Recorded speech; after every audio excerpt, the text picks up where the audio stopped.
see. Come on. All right, there we go. Welcome in. It's Monday. I am running on a little sleep and a lot of caffeine, so I'm ready to go. Second week of the show. I was with Brian Power all weekend. Brian, how was your weekend? It was very good. We watched 3 basketball games together and in person, in the building. All 3 went under, true to form. I think there was my power was on full display in that Bowling Green Lemoyne game. Where else would we be on a Sunday afternoon while there's NFL going on? Then Bowling Green taking on Lemoyne. There were getting a lot of balls, just in and out, a lot of in and out jumpers. It is I know Rob has followed this now. It doesn't get enough publicity.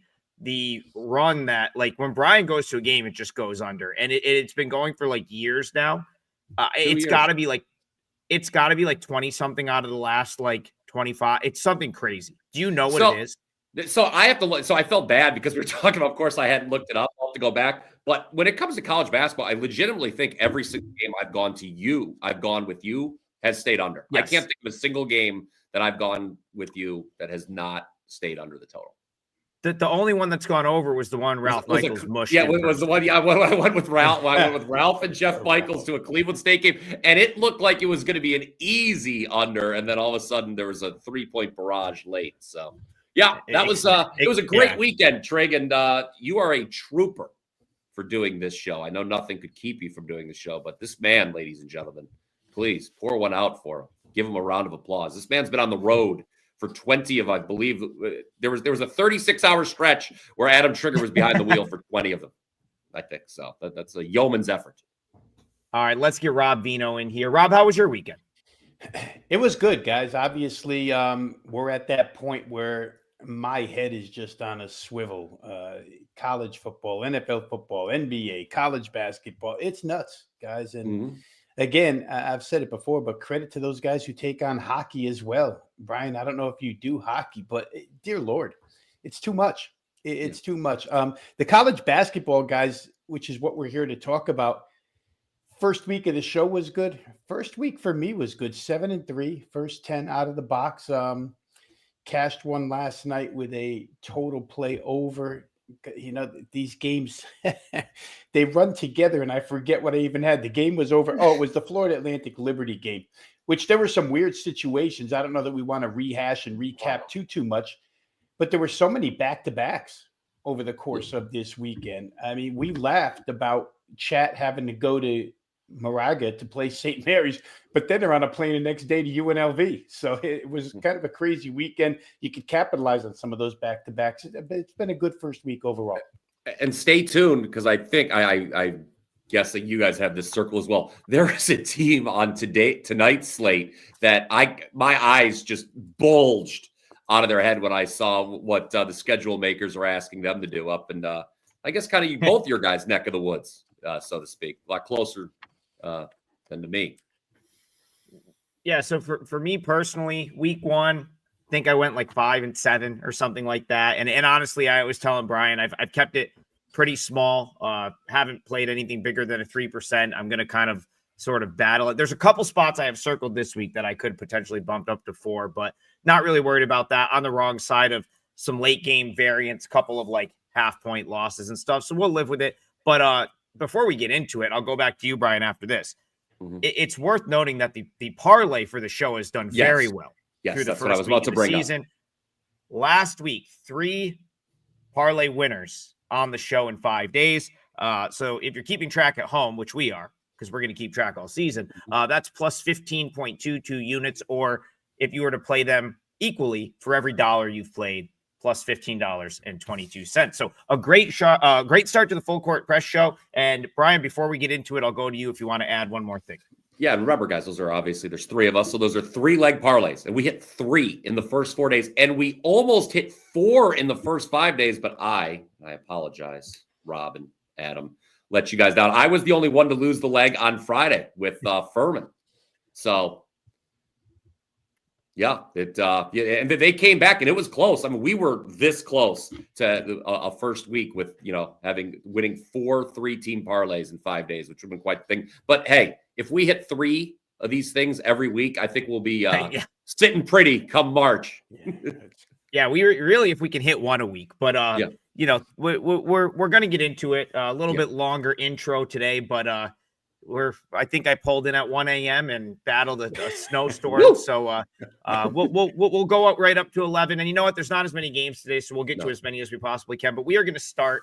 Let's start with, I guess, what would be the feature matchup of the night. Brian and I had a discussion as to what the feature game was, but I ultimately, I guess, cooler heads prevailed, Brian, and I decided to go with Iowa State, Mississippi State. It is your ranked team against a respectable team, I would say. I wanted to put Wilmington I'm just here. saying, I'm laughing, and Rob's obviously laughing because we both know how you could manipulate. You Trigg could manipulate what qualifies as the game of the day. Like Rob, he's yelling in the car last night. I don't care what anyone says. UNC Wilmington, Kent State's the most interesting game on this slate, and I'm like, we should probably do Iowa State, Mississippi State first. You know what? We're gonna go with the co-feature. We're gonna do both of those, but we're gonna. Here we go. We'll start with Iowa State. So, Rob, I'll let you start this one off. For me, the number 5.5, I felt like it was fair, and ultimately, like I guess I'll start this one off because I really don't have much to say other than I like Iowa State's defense. I think Mississippi State has some redeeming qualities, but I don't know that I would want to go against Iowa State with this Mississippi State team, knowing like what I think they can do defensively, and then at this number, which has no value. So that's kind of where I landed on this one. But I'll go to you to start digging into this game. Yeah, just a little quick background here. Both of these teams, first of all, let's just start with it's a neutral floor, right? The Pentagon in South Dakota, where they play the Summit Tournament. So it's probably a little more fan-friendly to the Cyclones of Iowa State, for sure, than it is to Mississippi State. Starkville to the Sanford Pentagon doesn't sound like a fun road trip. It's certainly one that details a few travel miles. I want to start with Iowa State just because I was a huge fan of that team last year. And it's kind of a shame the way injuries broke them down at the end. And they still fought to the bitter end in the tournament, wound up losing. But the backcourt of Lipsey and Gilbert, just the injuries mounted and they couldn't overcome it. But to bring back your own big three to your team. I mean, and most teams have to go to the portal to form a big three. You bring back Lipsey, you bring back Momcilovic, Joshua Jefferson, those three guys, all huge parts last year. All three played different roles too. I mean, Lipsey, the lightning fast point guard, Momcilovic, the 3-point marksman, Jefferson, your interior guy. For what it's worth, TJ Otzenberger, the head coach of Iowa State, said that Jefferson spent a lot of time this year trying to get bigger and stronger, because if there's one concern I have for Iowa State in this game, it would be on the boards. I just thought Mississippi State's probably a better rebounding team. And when you play for Chris Jans, it's probably, if you have an hour practice, 45 minutes is probably spent on rebounding and box outs. So for Iowa State, huge amount of talent, huge amount of scoring ability. Pace, if you look at the first two games from both of these teams, no surprise. They're both going to go quick. It's amazing that I think one of them is like 83rd in the country shooting the ball every 15 point something seconds. I mean, that's how fast college basketball has gotten. Two very, very quick teams want to get out into the open floor. For Iowa State, they added a couple of freshmen here. Jamarian Bateman's the big news, supposedly, but Killian Torres put up more minutes so far. So you got a pair of really, really solid freshmen. And a Utah Valley State guard. I'll make Adam happy here. Utah Valley State guard Dominic Nelson, top player for that team last year, which was a really good team. They're so well balanced, guys. Like I say, the only concern I have with them is rebounding. I look at the other side, and I know Mississippi State should be a year better. I know Mississippi State's gone to the portal and gotten some help. And I also know that Mississippi State, like Iowa State, I think Iowa State's even high. I think Iowa State's 7 of the top 8 in the rotation are upper class. For the Mississippi State side, 6 of the top 8 are upper class and 5 are seniors. So it's interesting to find such veteran-laden teams facing off against one another. But I think we saw it in game one. They're so heavily dependent on Josh Hubbard, guys. Adam talked about Iowa State defense, and I think that defense is going to have to come from the backcourt here. I don't know that you can stop Josh Hubbard, but as Chris Berman used to say, you could try to contain him. And maybe Iowa State has enough pieces to throw at him to try and contain him here. The one thing that surprised me, I'm going to get off of this side for a minute here and talk about the total. I was a little surprised, guys. This total came down. Open 53, down to 50.5 with the pace that the game's going to be played at. Again, it's a neutral site. Maybe there's something there. I looked for injury. There are no injuries. So obviously the early market believes that it's going to be a lower scoring game. Therefore, I have no play on this one. If you're going to ask both of these sides to get to 75, I don't know that that's unreasonable. To me, a 78-73 game is more than capable in this one. We'll see what happens. But for me, if Mississippi State's going to win, it's because they crushed the boards. Otherwise, I think Iowa State is ticketed for a really, really solid season and probably a win here.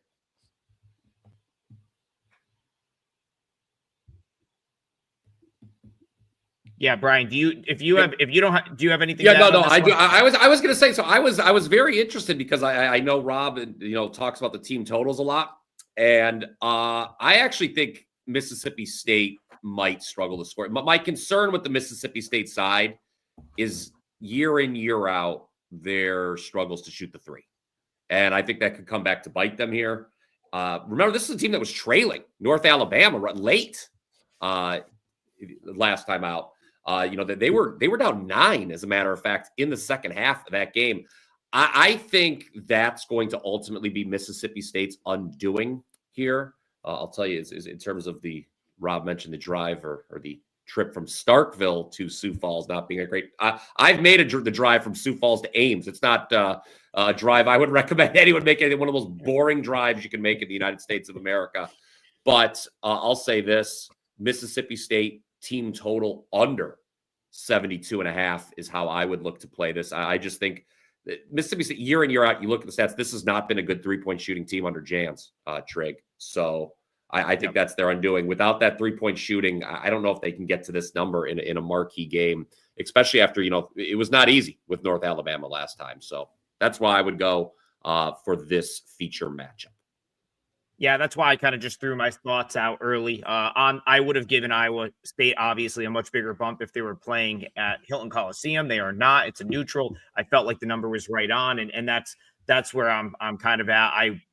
As much as I like to make cases for underdogs, Mississippi State, I just don't trust their offensive ability at this point against an Iowa State team that we know TJ's always got a good defense, and I just feel like that would be the reason the game gets out of hand. So let's do it. Let's go co-main event today. Okay. I would say that is, you bring up the other good point of the equation. Obviously, we talk about a team that can't shoot the three. Well, if they're playing a team that's bad defensively, maybe that doesn't matter. In this particular instance, they're facing a team that year in, year out is very good defensively. Always good. So Mississippi State, I think, is going to struggle from the outside in this game. Yeah, always good defensively. So I'll move it on and I'll talk about and then kick it to you guys.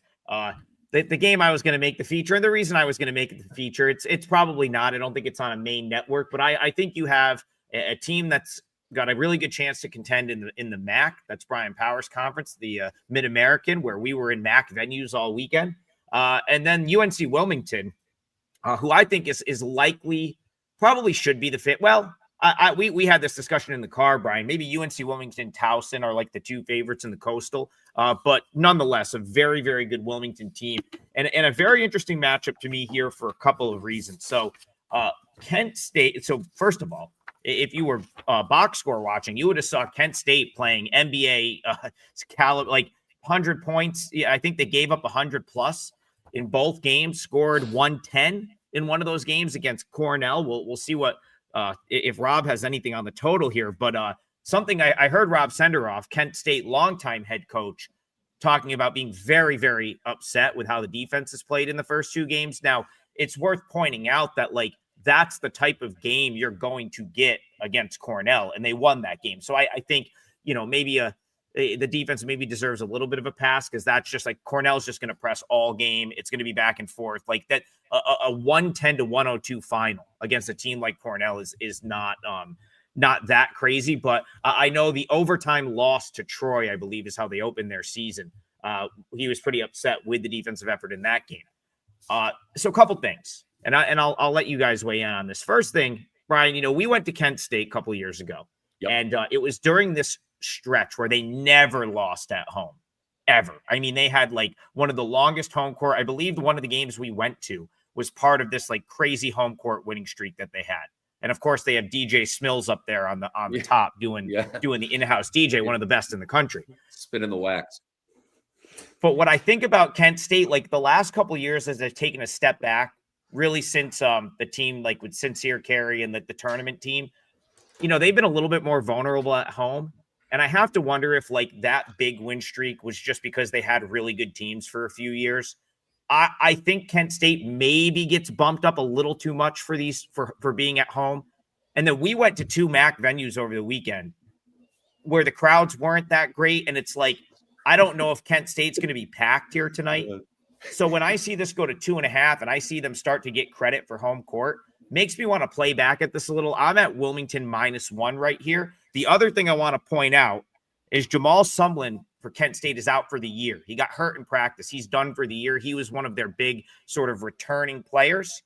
So, what I'll be looking at is a couple things. CJ Luster did not play in the opener for Wilmington. He's the guy that transferred from Stony Brook to Wilmington. So what you have going on here right now is a Wilmington team that's basically a coastal association all-star team. They pretty much picked off like the best player from everyone else's roster. CJ Luster from Stony Brook, Jonathan Lamont comes over from NCAA, Madison Durr from Monmouth. They got all these guys that were really good on other teams in this league. Two of them did not play in the opener, and that's something I'll be tracking throughout the day. If Wilmington's got their full team here, I think they should be favored, and they're probably going to be an underdog. So this is a side. The Wilmington side is what I would look at in this one. Sorry, a little bit long-winded, but wanted to get that out there because I have a pretty strong lean toward Wilmington. We'll go to BP. I don't know what to make of. Obviously, the one data point we have, I don't know how much you could take away from that. So I'm staying away from the side. Kent, you mentioned the high scoring affairs they've had to start the year, Trigg. 2 of them, just to put numbers, out for everybody. They lose to Troy 103-97. Yes, that was an overtime game. Was 87-87 at the end of regulation. So it's not like a situation where the game only went over because of overtime. It had already gone way over the total. As a matter of fact, for that game closed 142.5. The Cornell game, obviously a wild one, 110-102 was the final score. That had a total of 165.5. So they have flown over the total in their first 2 games. And you know me, Trigg, I generally want to punch back on something like that. This is something part of me wishes we were going to this game. We would make it 3 MAC games in 3 days. If we were going to this game for sure, I would test my powers and try to bet the in-person under on this one. I do kind of have a slight. I'm interested. When Rob and I have aligned, it's always been very good on these totals. I feel good when he aligns with me. I think this one we could see some regression in the part. Kent State, another team. I talked about Mississippi State earlier. Kent State was not a good 3-point shooting team last year, and so. Are we going to continue to see these kind of scores? Probably not. And Wilmington, again, like Iowa State, we talked about in that previous matchup, they were good defensively last year. So I think that looking at this game, if I had to make a play, yes, I would try to take a stab with the under. Rob, I got a question for you because I feel like this is how you look at games, okay? You have a team where their coach, Rob Senderoff, just ripped them for defense, but they played 2 games where both of these teams, in Troy and especially Cornell, were willing to press and go the length of the court, and that was the style of play that they certainly wanted. Wilmington's a little bit different in that regard. Wilmington's not going to take as many threes. They're going to work their offense a little bit more, try to get to the rim. Is this the setup that you try to get in with a total because there's something that's so drastically different from maybe what the first 2 games look like? Yeah, and mostly, Adam, you're waiting for the coach to speak up. Generally, coaches don't rip their team on a nightly basis. When it happens, it happens for a reason. He's trying to make a point. This happens in the NBA as well. I know when I go through the show with Ski all the time doing the NBA, when we see a coach quote like that, even in the WNBA, when Becky Hammond would rip the Las Vegas defense, there were times, here's the issue you run into. Do you take the coach's word for it, and does he work them extra hard? And does the team listen to his words, or is the team just not good defensively and it doesn't happen? That's what you run into. Generally, you find that out in the next game. But I think your better point to this one, Adam, would be the tempo change by the opponent. Now, for me, I like to think that the home team can control tempo for the majority of the game, not the full 40 in college basketball, but let's just say 28 out of 40 minutes go to the tempo that Kent likes and 12 go to Wilmington. If Wilmington was at home, it would be reversed. But still, those 12 minutes can make a big difference. Now, the total here has come down a couple of points. What I find now in basketball all the time, and now even in football, is everybody out there in the early market is an injury chaser. So these lines, they go up or down a lot of times, not according to how people think the game is going to be played, but to injury. And Adam, you talked about 2 for Wilmington that we're going to have to track here. In the first 2 Kent games, Brian, you talked about threes, and this just goes to tempo. 30 of 69 from 3, 35 threes a game put up by Kent. I think Morgan Safford had a 7 for 9 in one of those games shooting it. So Kent's obviously established an offensive pattern. These opponents, the opponent NC Greensboro or Wilmington played, Mount Olive. We can't scrape much from that. No. I think in the long run here, I would say that the number has come down off the total, not for your reason, Adam, but for an injury reason. Yes. And possibly, I mean, if you get those guys, maybe you look towards over. To me, this game's in a solid place to begin with. So that's why I have a lot of trouble dissecting it and making a firm commitment on which way I would play it. But I would say that Kent is probably going to control tempo for the majority of the game. Wilmington has added enough size to that team through the portal, through additions, to where maybe, if you grab a defensive board, you can slow the game down right there. So if Wilmington's good on the boards, which they might be here, the defensive boards especially, then you could look at under. It totals in a tough place, but I think we covered a lot of philosophical ground there to let people know how you should look at these games from a, every game, styles make matchup, right? And therefore these totals that are simply made on mathematical bases and then bet into because of injury situations, not always correct. I could see it going either way. It's a long-winded way of just trying to point out how I look at totals and not really giving you a selection on the game. I apologize, guys, but Garth decided to donate for the philosophical advice anyway. Yes. So yeah, no, that was honestly, I felt like a good discussion on both of those games. And the nice part about this show is we've got 20 minutes to talk 2 of the bigger games that you on the slate, and then 40 to actually find picks in the games that are probably more worth betting. So that's what we're going to do for the next 40 minutes of this show. Garth actually donated to hear about Western Kentucky on the money line. And so I'll start this game off, and then you guys could add something in. I disagree. Well, I guess Garth, he says he's a Hilltopper alum, so shout out to Garth. Garth, there's an outside chance I'm at a Western Kentucky game this year at some point if it works into my schedule. So maybe we can meet up. We had a great time meeting Ethan Bainbridge, who came out and went to the Bowling Green game with us. So shout out Ethan for making the drive down to, I think he came down from Grand Rapids all the way to Bowling Green. We had a great time. So we love to meet you guys. That's also why we're, I've probably got like 20 people at this point that watch the shows during my travels. Always a great time. So yeah, we'll let you know if we're going to be in town. But as far as this game is concerned, so first sort of notable thing, this is at Eastern Kentucky. I don't think Eastern Kentucky gets many like big home games outside of conference play. So it might be a little bit of a big deal for them getting Western Kentucky at home. These are not 2 leagues that I feel like I'm overly confident in, just my general read of like the league and a lot of these teams, like not like, how I sort of am in the Northeastern conferences, but my numbers makes Western Kentucky a slight favorite here. So I'll have to go back and dig a little bit in terms of like, how much should I be giving home court to Eastern Kentucky? Admittedly, I don't know much about their building or what kind of home court edge they have or any, but just from where I have these 2 teams rated, the fact that I think Western Kentucky probably has an advantage on the interior here. Garth, I would not be laying. I think it's 3 now. So I don't know if let me go to the odds screen here real quick.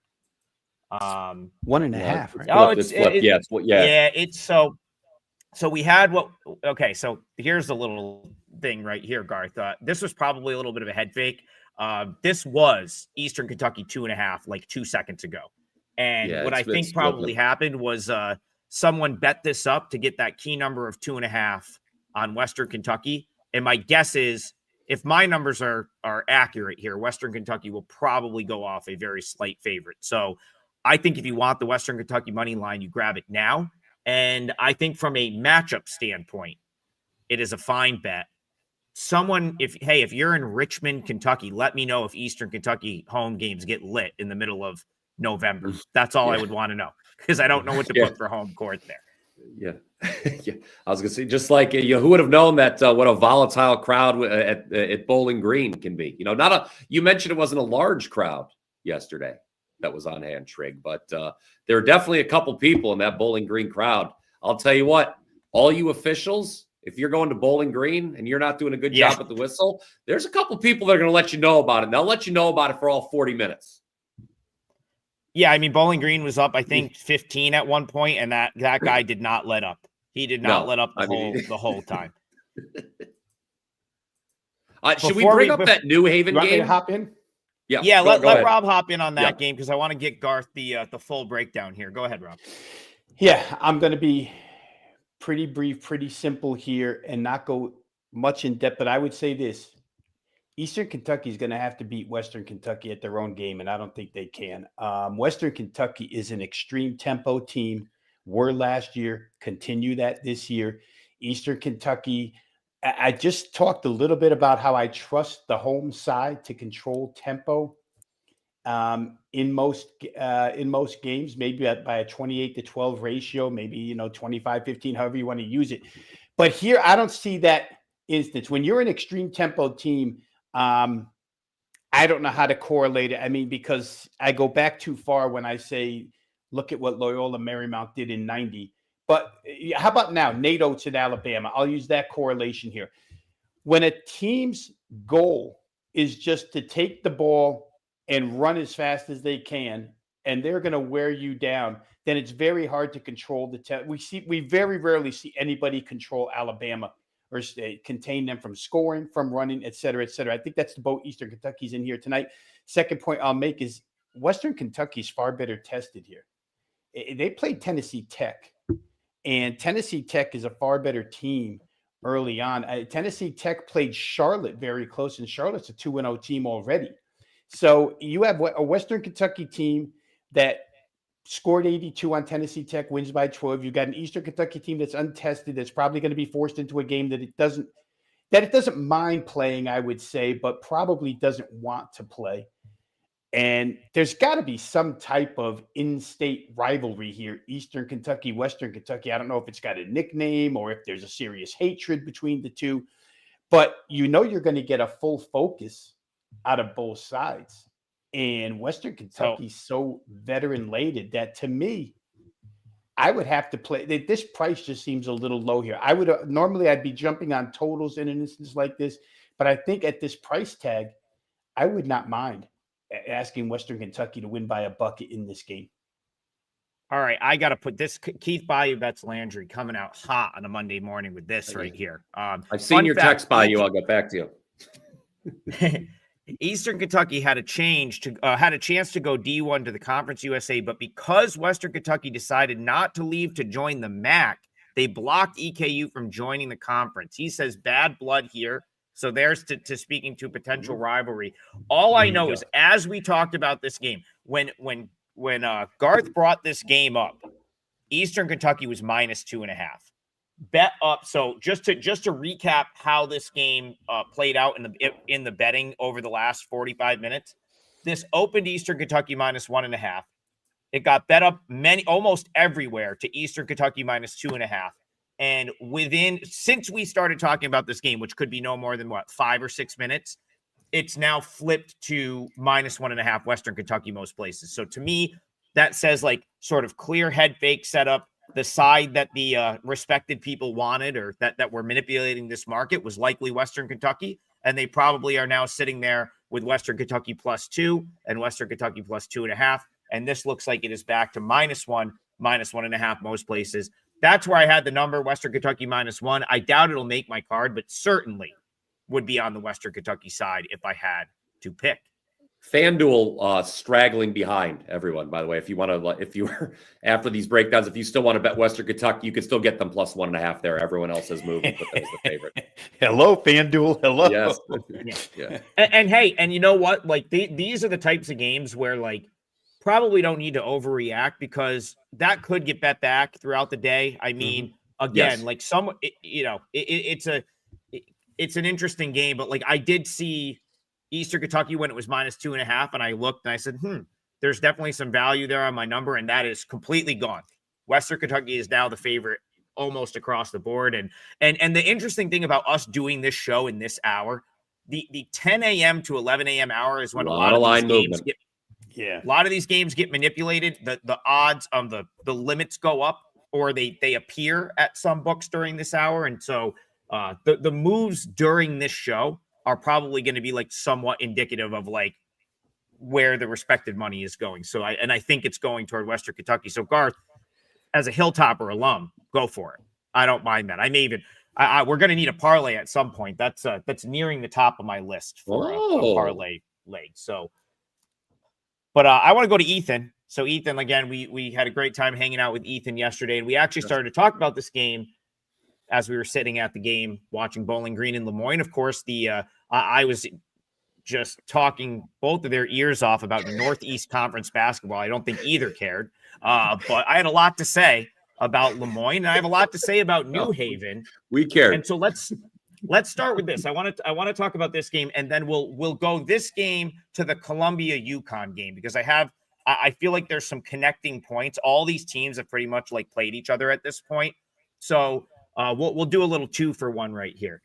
The first game we've got to look at is New Haven Lowell. So Brian Power, tell me what you wanted to tell me about the scheduling spot for the New Haven Chargers. So let's get this up. New Haven, this will be their 4th game of the season in 7 days now it's been, and 3rd in 4 days. They have played Columbia, Penn State, and now UMass Lowell. So 3 games in 4 nights. No, Rob, you have not teleported to the NBA show. We are talking about a college basketball team playing its 4th game. It's 4th in 8 days, I guess, technically, but 3rd and 4 on the road, no less.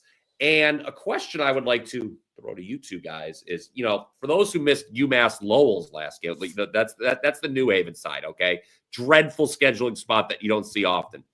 UMass Lowell, for those who missed it, last time out, got absolutely hammered by UConn. Trigg talked about how we're going to interweave UConn in a discussion. 110-47.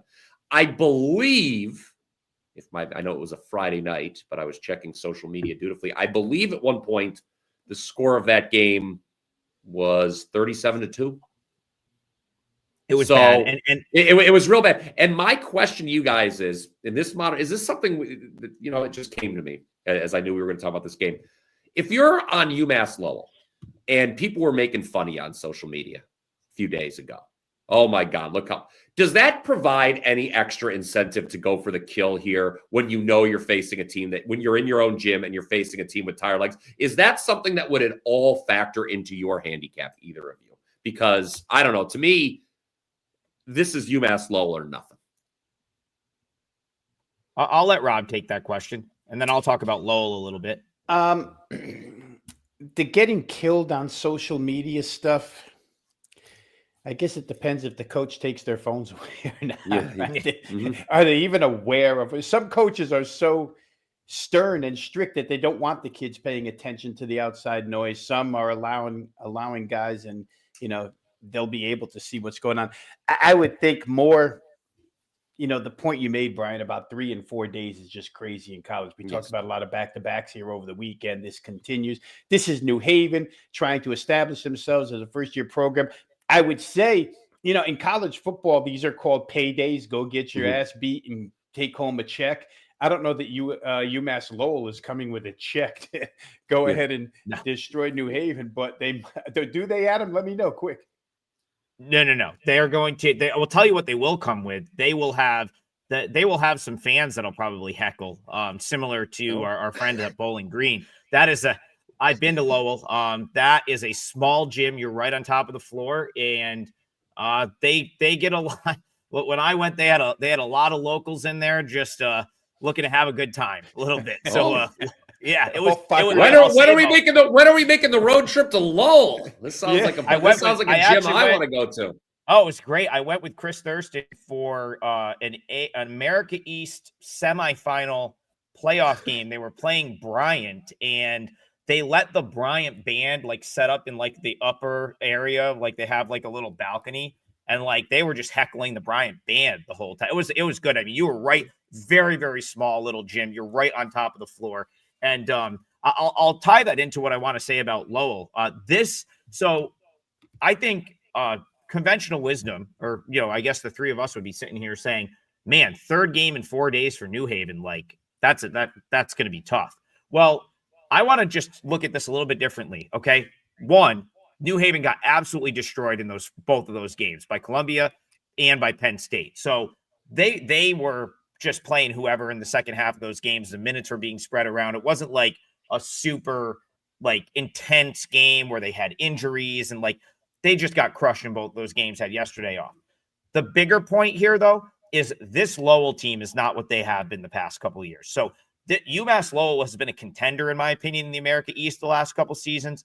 I think this UMass Lowell team probably finishes bottom half of the America East. I'm not very high on them overall in that conference this year.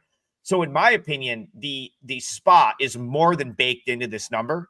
Now, my number personally, I've got UMass Lowell -10. Am I getting enough value at 11.5 to want to take a stab with the New Haven Chargers, a former alma mater of our co-host Rob Veno right here? Probably not. But I have no interest in laying 10.5 with Lowell. I do not think this team is very good this year. Okay.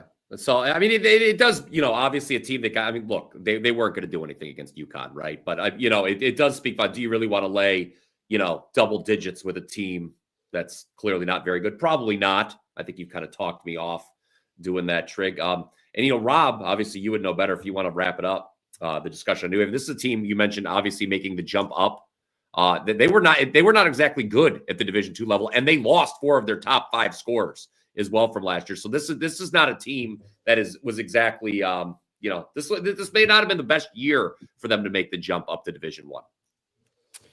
Yeah, and guys, real quick, because of the geographic location, it's bound to be a little bit of, I mean, it's obviously not a formed rivalry in college basketball, but I'm sure the location in West Haven of Connecticut and the proximity to Lowell, Massachusetts makes it a little bit of a, the start of maybe a rivalry here. And Lowell's going to want to put the foot down on little brother immediately. So if I were to look at it, I would look at it only from the Lowell side, whether their reduced amount of starters, guys. Brian just talked about it, down 4 starters or whatnot. Probably the talent level still is better than what it is at UNH at this point in time. So Adam said he made it 10, numbers 11.5.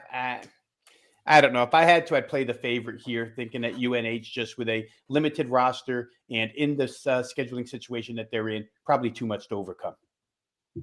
And if they're all liquored up heading in there, Adam. The chat needs to know. The chat now has they think you might be a pizza guy because you were in that neck of the woods. So Jake Hepler says, bet Veno knows good pizza. And then we have another person asking, like, what's the pizza spot out there? Do you have a New Haven?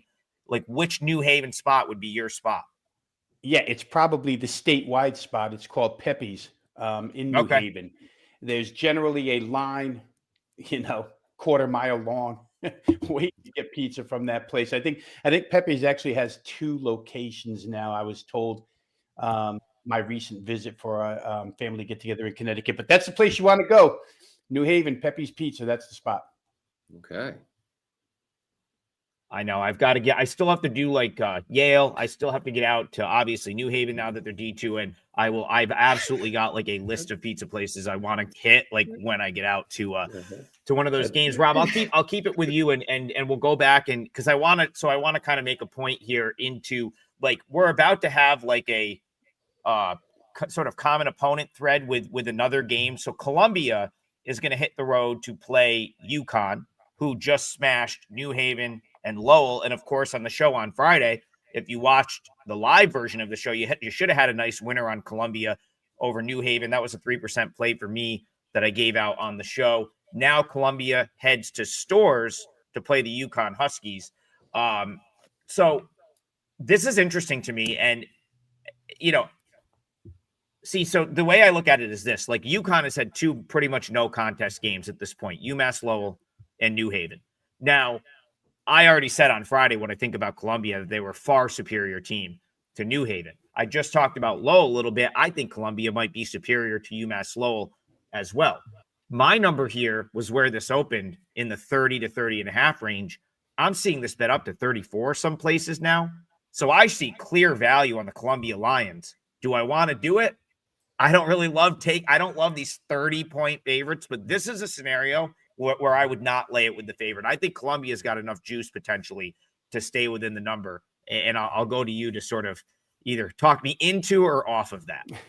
Well, I don't know if I could do either, but I could go to the same game and tell you I follow your train of thought, and it leads me to total. And I think the people that got there early got the best of this number, right? They bet it up from 52.5 to 55.5. The fact that Connecticut has played opponents that we consider lesser than Columbia, I'm with you on that grounds. And the fact that Danny Hurley is just an angry head coach after what happened last year, turn down the Lakers, come back to UConn. We're going to win another title. We don't do it this year. That is the only goal for the UConn Huskies. You can see the way they poured it on last game, right? I mean, they're probably destined for 95 or so in this game, which if you're Columbia, you're asking Columbia to get you to the 61-point mark at the current number. I don't know that that's unreasonable, guys. That kind of puts you on side and total right on the numbers. So I just rattled those off the top of my head. But interestingly, that does put you exactly on the number, side and total. But I would play over here, guys. And I probably would have played it earlier. Now, we're asking for 156. I still think it's doable. Connecticut's just so wound up, so fired up for the season. Now, the one thing I did look at, Adam, is real quick here. They play BYU on deck. But that game's 5 days away. If it were a little closer, I would think that maybe Hurley pulls back the reins. We're going to just take it easy, get ready for BYU. But with the game being over the weekend, I think it's either Friday or Saturday, guys. I forget which it is, but probably Saturday game. That look ahead doesn't mean as much to me in this spot. So for me, it would probably be over or nothing. But I think the play on over would be reduced at this point because the better number was already taken. Is UConn team total an option? Right. Like what? I mean, it's a high night. It's 94.5. Like I'm just saying, I mean, if you're talking about side and total being correlated, UConn, right, to get this game over, UConn's got to get over their team total, probably, right? It's probably in play, Brian. And the reason why it stays in play is because when he lets the bench loose, they're still that good on Connecticut. Yeah. Some of these teams, they let the bench loose and it's just, you're watching kids throw up bricks and you don't get there. But with UConn, it's a different story. Now, Danny Hurley we've seen him, and he did it to his own kid, right? Not allow him to take a shot when they had 98 and they're going to get 100 and the crowd's cheering for 100. And Hurley tells his kid, don't you dare shoot the ball. And then hears from his wife after the game, why didn't you let our kid shoot the ball? So maybe those late 30 seconds in his mind have changed, but they're that good. Speaking of that good, Lucas Stowe says Sally's. That was the one I figured it was going to be Frank Pepe or Sally's that you were gonna say. Is that like the consensus 1-2? I feel like ever since Portnoy put Sally's sort of on, I feel like those are like the two. I'll be trying both when I get out there.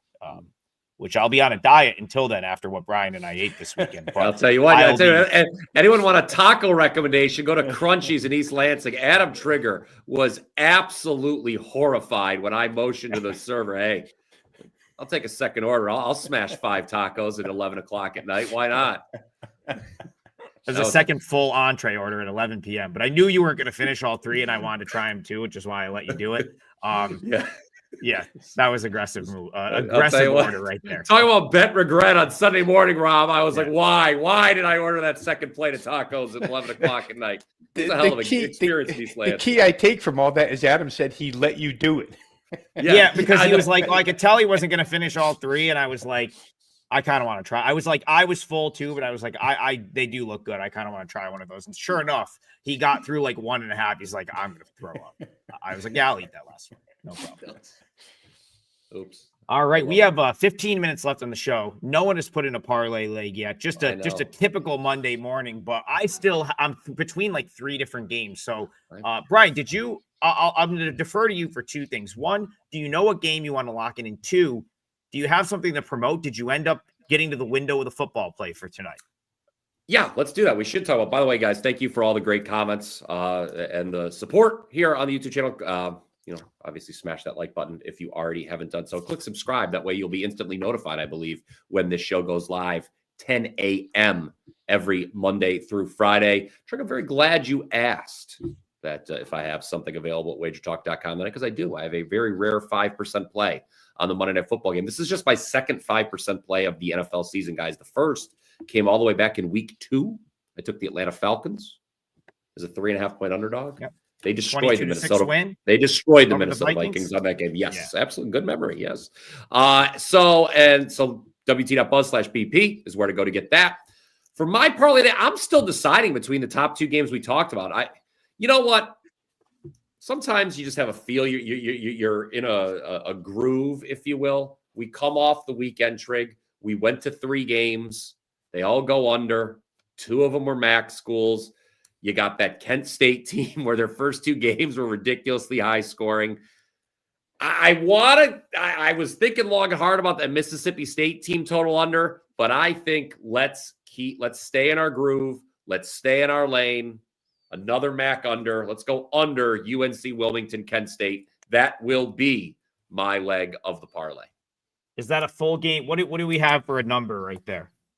I believe it was 164.5 last I looked, but of course we are doing this show live and it could have moved. So I think that's always a good idea to give the people the number. While you're looking at 160.5, pardon me, 160.5. I missed both. Yeah. And just to, kind of drive that point home. So the move, CJ Luster, if he doesn't play, I mean, he is a big time scorer and that would certainly help the under, but I'm just going to go back to a point Rob made earlier in terms of like, the sender off was mad at the defensive effort against Troy, even though they gave up 100 plus, like that's the type of game you're going to play against Cornell. So I don't think Kent State's defense was necessarily poor. They won the game 110-102. That's just the type of game you're going to get against Cornell. Like that Cornell's going to play games where both teams score 100. So I think you may get the better defensive effort might actually show up here for Kent State, like more because it's the style of the game it's going to be. And hopefully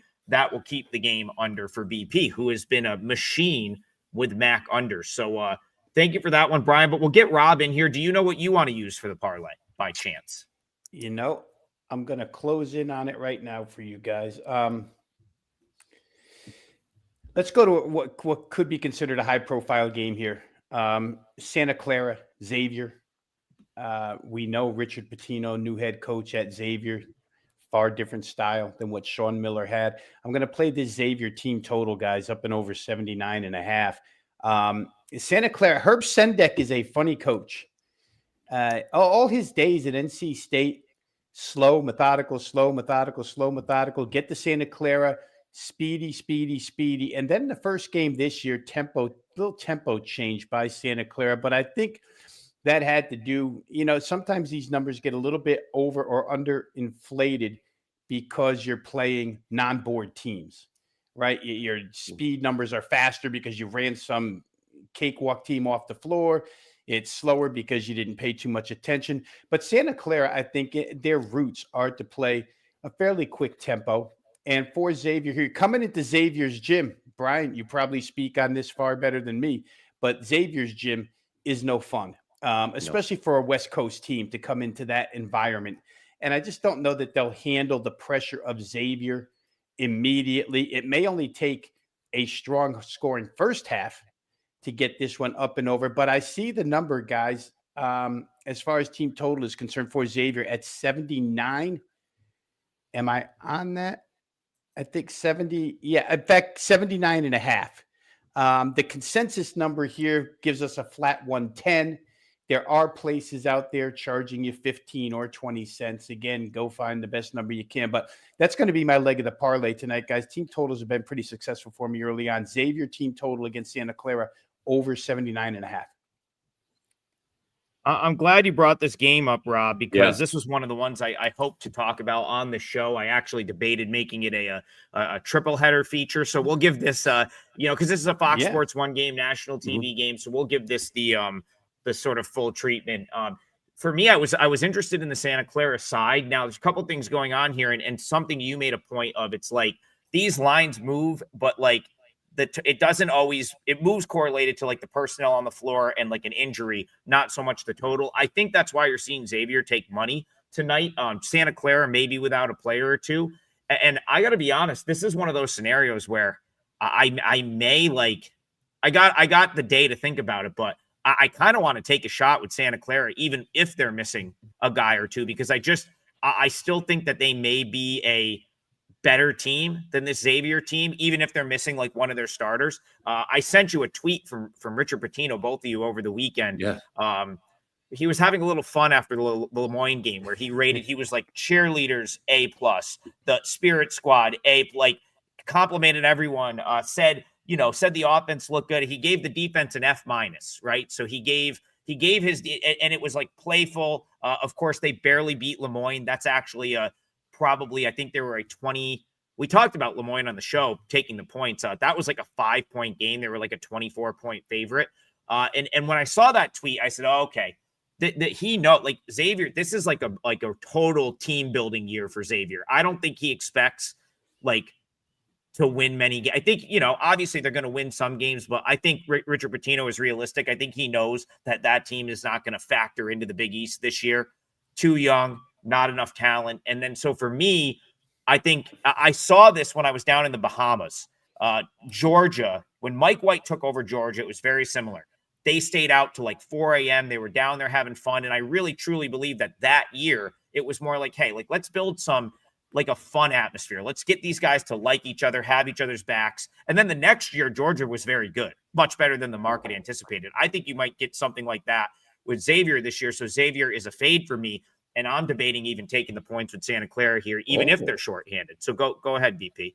I was going to say, obviously, Pitino, he's used to having good defensive teams. New Mexico was the top 15 in the country, I believe, on the defensive efficiency last year, points per possession allowed. One thing I will caution Trigg, it was funny, when I was sweating out that under last night, the Bowling Green Lemoyne game yesterday, I was bemoaning. I was like, why is this the first college basketball game I've seen in 2 years where these kids can't miss a free throw? They were shooting, the teams were like a combined 95%. Santa Clara has been bad from the, correct me if I'm wrong, Santa Clara's been bad from the line. Now, this is something that I think, no matter what game you're looking at, guys, you need to take into account. Is this just a small sample size, or is it a sign of things to come? 2 games do not make an entire season, but Santa Clara has been poor from the charity stripe. Yeah. So that is something you're going to want to note, particularly, in a game where it's line close like this. Does that come back to bite them if you're betting spread? If you're betting about the Broncos on the spread. And to Rob, just to make a point for Rob and to sort of support his over, Richard Pitino is much, much happier with the offense than he was with the defense in that first game. So it wasn't the offense that he felt was the issue. It was the lack of, it was basically just like, letting Lemoyne of all teams do whatever they wanted, offensively. And I think Santa Clara is, if we're talking about, even if you're down a player or two, Santa Clara is a far more talented team than Lemoyne. Santa Clara will be a respectable team in a WCC conference that's sort of continues to climb the ranks of they're probably, if you were to rank out conferences, the one that's like right outside the power conferences at this point is probably the WCC. When you consider the fact that you've got Gonzaga, St. Mary's, Grand Canyon, inherited a couple of Pac-12 teams without a home, Washington State, Oregon State. So to me, Santa Clara is a much better team. Obviously, that's reflected in the number, but I don't really agree with that Xavier move. So I'm not going to put that in the parlay.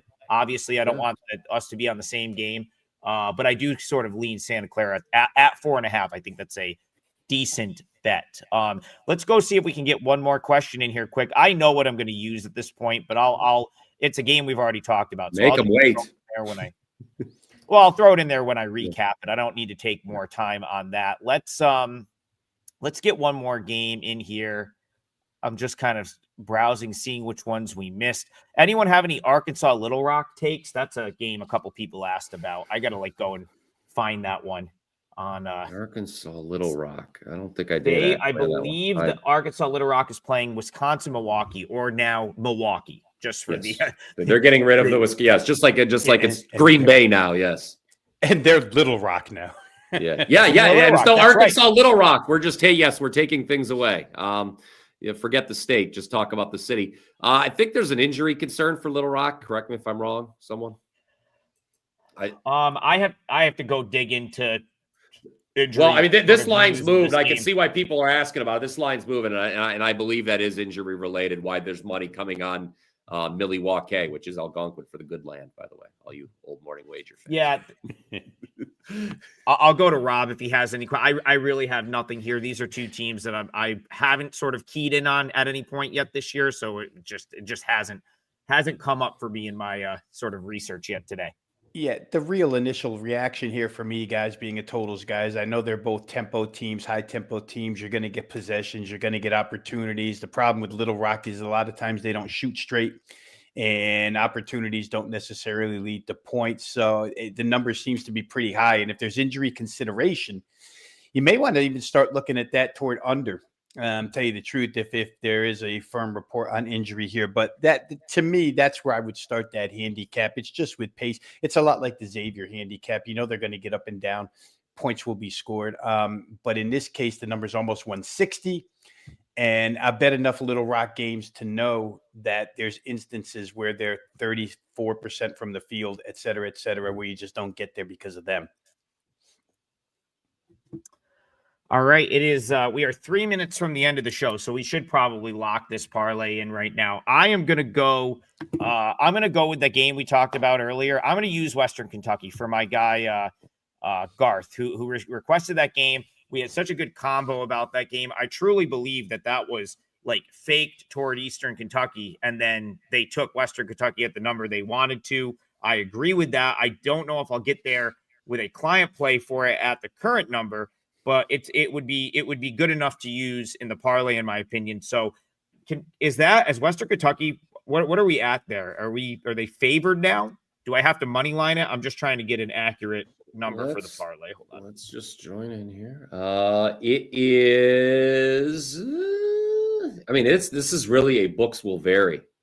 Like I said, so it's extra board. So that's also another reason why it probably. And actually, this could come back. So it's now a pick most places. I should note that the extra board games will move a ton, and they also can move back if someone decides to oppose it. So I'm going to call it Western Kentucky pick. We did the full breakdown of that one already. So as always, if you miss the show, any part of the show, you can always go back and watch the replay right here on the Wager Talk YouTube channel. When you are over there watching the replay, drop us a comment. Even if you're like Trigg, you were all over the place this morning. You clearly got no sleep last night. You want to comment on Brian's eating habits, whatever you want to do. The comments help us out tremendously. Or even if it's just to say what's up, pop in. Let us know what your game of the day is. We love to hear it. Like anything you've got. I want to get that comments page popping off on the YouTube replay. So it really helps the show. And if you could go over to the replay and just drop any comment, throw an emoji in there. It doesn't matter. We'd love to hear from you. As far as the parlay is concerned, we're up against it. So I'm going to recap our parlay. We had a tremendous week one of parlays and plus 15.22 units. Today's is a 6-1. It's just a 3-teamer. Everything is minus 110. I'm going with Western Kentucky pick. Brian Power is going with Wilmington, Kent State under 160.5. And then we've got another team total from Rob Veno. Xavier team total over 79.5. That's today's parlay. Let's see if we can start the week off strong. We will be back. I'll be well rested for tomorrow's slate. We'll be back 10 a.m. every day this week, Monday through Friday. Full court press. We'll see you guys in the morning. Smash that like button.